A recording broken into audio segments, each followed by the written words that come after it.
Some believe Kelsey was part of a larger conspiracy, others think she never existed at all. The case file is closed, but the evidence box remains on a dusty shelf, waiting. To this day, no one knows what really happened that night. The truth is still out there. Detectives find a torn photograph in the woods. The faces are scratched out. A blood-stained ribbon is discovered near the farmhouse. DNA results are inconclusive. On a basement wall, a message: "She is not the first." The handwriting is shaky, desperate. Detective. Kelsey, can you tell us what happened after you left the woods? Kelsey. I ran. I heard footsteps behind me. I hid in a ditch until sunrise. Dispatcher, units in the area, be advised. Subject may not be alone. Transcript note, redacted section, audio distortion, unintelligible voices. The farmhouse owner recalls she was shaking, eyes wide, kept looking over her shoulder. A neighbor claims, "I saw headlights in the woods that night, more than one car." The gas station attendant remembers, she bought a soda, her hands were trembling, she kept glancing at the door.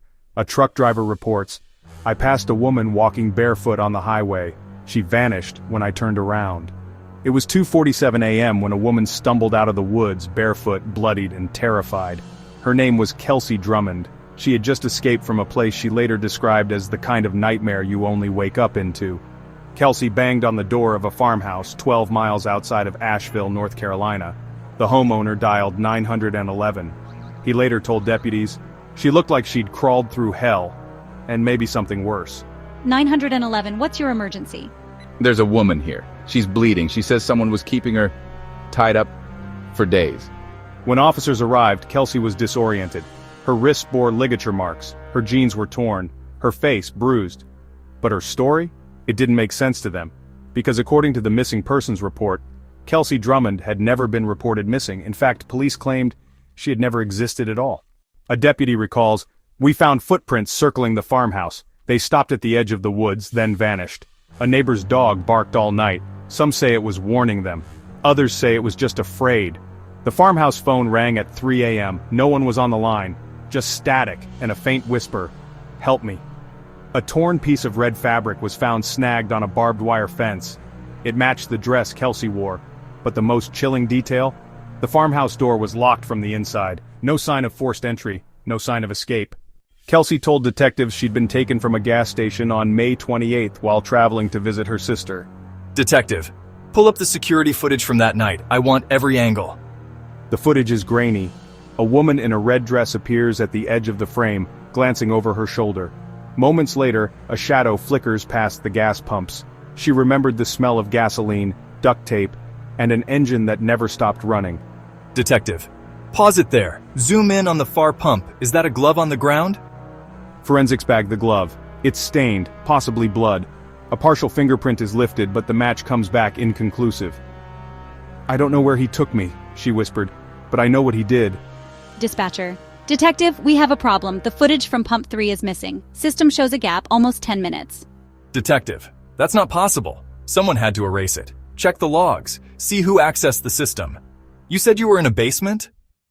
Concrete floor, wooden stairs. I heard a train every night. Same time, midnight. Detective. Kelsey, did you ever see your captor's face? Any details you remember? Kelsey.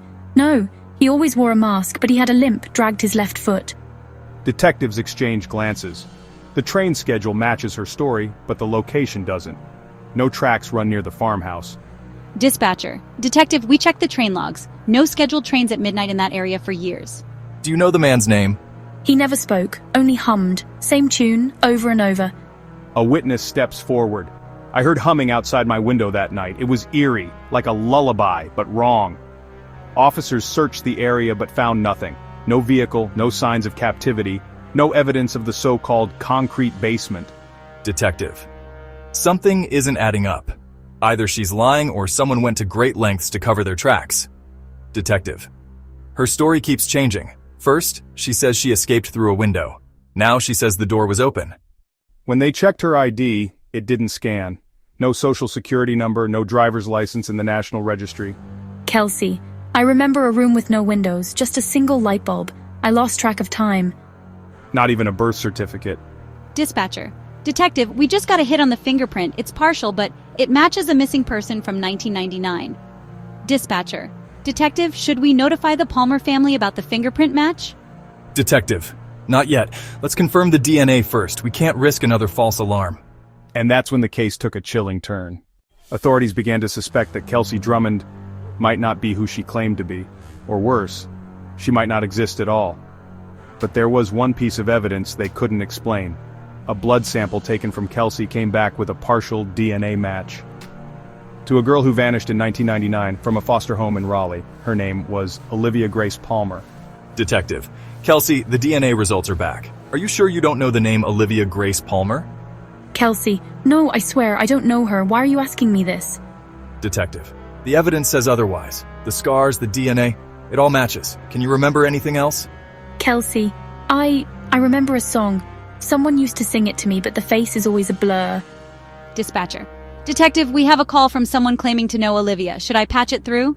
Detective, yes, patch it through. This could be the break we need. Age at disappearance, 9 years old. Kelsey denied knowing the name, but the DNA didn't lie. Neither did the burn scars on her back, scars that matched documented injuries from Olivia's childhood abuse case. So, was Kelsey Drummond actually Olivia Grace Palmer? Had she survived 2 decades in captivity, only to escape into a world that had forgotten her? Detectives reopened Olivia's case, but within 48 hours, Kelsey was gone. Detective, check every exit. Review the security footage again. Someone must have seen her leave. Dispatcher. Security confirms she left through the side entrance at 2:14 a.m. No one on staff recognized her. Rain lashes the hospital windows as detectives question the night staff. Kelsey's room is empty. Detective. Kelsey, why did you leave without telling anyone? Were you afraid? Detective. Kelsey, is there anything you remember about the person you saw in the hallway? Any detail could help us find them. Detective. Kelsey, did you see anyone else near the hospital that night? Any vehicles or suspicious people? Detective. Kelsey, did you notice anything unusual about the hospital staff? Anyone acting out of place or watching you closely? Kelsey, I saw someone in the hallway. I thought they were watching me. I had to get out. Kelsey, I kept hearing footsteps behind me. Every time I looked back, there was no one there, but I know someone was watching. Kelsey, I kept thinking someone would come for me, but every night the footsteps got closer. I was so scared. Kelsey, there was a door at the end of the hall. I thought about running, but my legs wouldn't move. I was too scared. Kelsey, there was a window, but it was locked. I tried to scream, but my voice wouldn't come out. Kelsey, I remember a voice whispering my name. It sounded familiar, but I couldn't see who it was. Kelsey, I don't know if I'll ever feel safe again.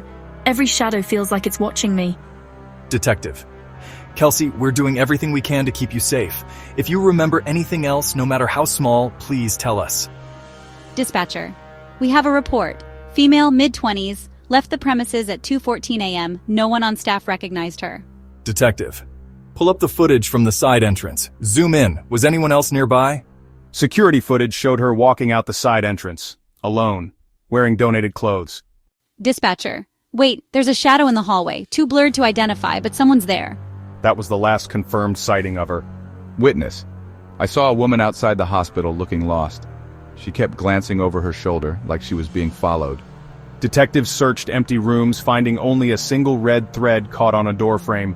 Detective. We found footprints in the parking lot. They stopped at the edge of the woods, just like before. Detective. We need to check the security cameras in the parking lot. Maybe we'll spot who was following her. Detective. We're reviewing all security footage from the parking lot and nearby streets. If you remember anything else, now is the time to tell us. Detective. We need to re-interview the hospital staff. Someone must have seen Kelsey leave or noticed anything unusual that night. Detective. We won't stop searching, Kelsey. Someone out there knows the truth and we'll find them. Today, the case remains unsolved. Some believe she escaped a secret captivity ring. Neighbor. There were cars parked on the old road that night. I heard voices, but when I looked, no one was there.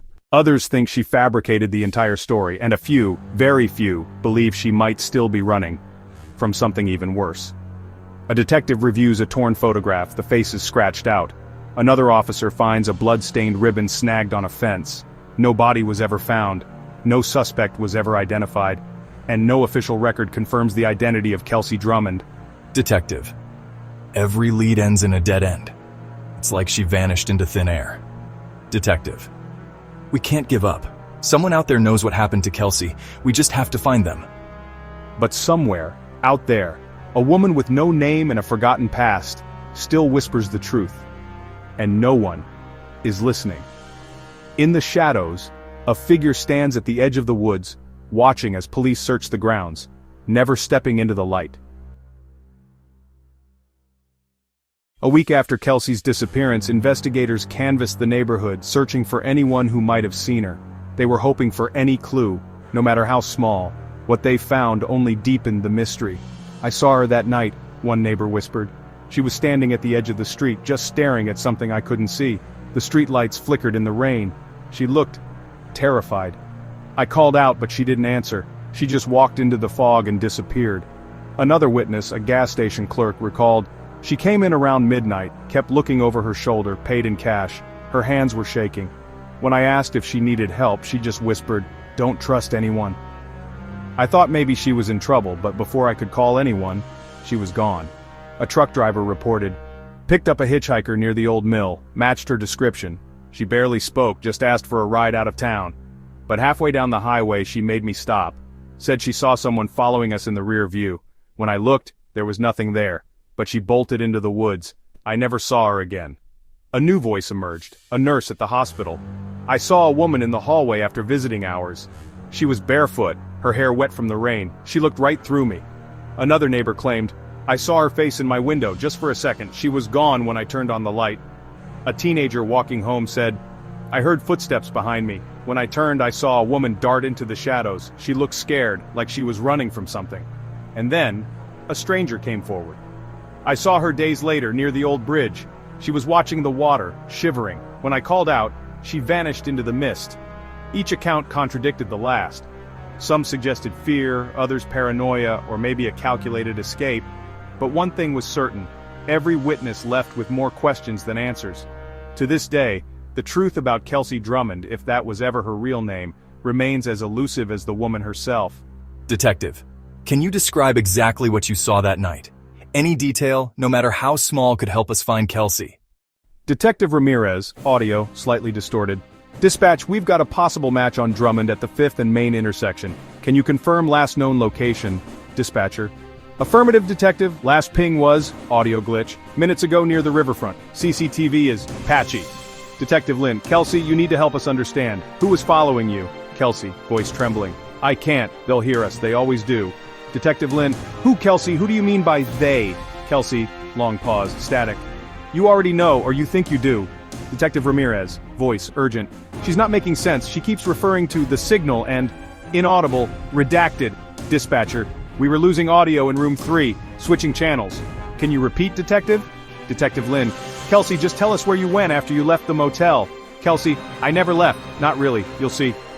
To this day, the official record of Kelsey Drummond's last known conversation remains incomplete. What happened in that room and what secrets were exchanged are questions only the blacked-out lines can answer. The investigation takes a chilling turn as new evidence comes to light. First, a torn photograph, its edges jagged, faces blurred, but a single, unmistakable eye staring back from the shadows. Next, a blood-stained ribbon, delicate and out of place, hinting at innocence lost. Finally, scrawled across a peeling wall, a cryptic message: "They watch when you forget." Each clue is more haunting than the last. Macro shots reveal every detail: the frayed fibers of the ribbon, the faint fingerprints on the photo's glossy surface, the trembling handwriting on the wall, painted in a shade too dark to be ink. Detectives gather around the evidence, their faces unreadable in the low, flickering light.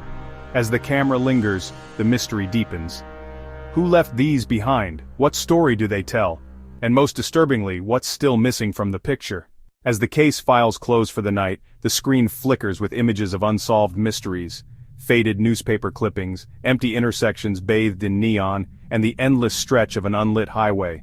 Kelsey's story, like so many, refuses to fit neatly into the record. Was she truly a victim, swept up by forces beyond her control?